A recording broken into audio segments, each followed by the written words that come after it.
Hello. For this strategy, I want to talk about the classic pencil and paper method, but with a slight twist which I call skip counting. The pencil and paper method is probably the method that most older parents would have been taught how to do division, and it certainly was the way I was taught to do division. Okay, so it goes something like this.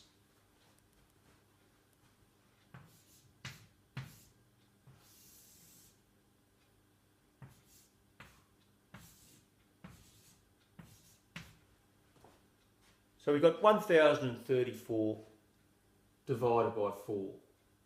So just estimating that would give us about a quarter of 1000, which would be something around 250, which is what I might expect my answer to be, thereabouts. Okay, so we begin in the normal fashion. We look at the first number, we ask, will the number we're dividing by go into that number? 4 into 1 doesn't go. So we then move on to include the second number. And what we have here is 4 into 10. Now I know that 2 4s are 8, so I can put in there 2, and I have a remainder of 2. And so now I've got 4 into 23. Now this is where skip counting can become useful, particularly if you don't have that times table knowledge required.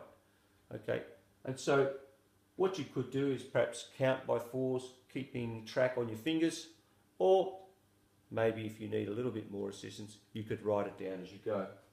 So 4, 8, 12, 16, 20, 24. It's too big. 24 is too big, so I won't count that. And so what we've got is 1, 2, 3, 4, 5. So 4 will go into 23 5 times,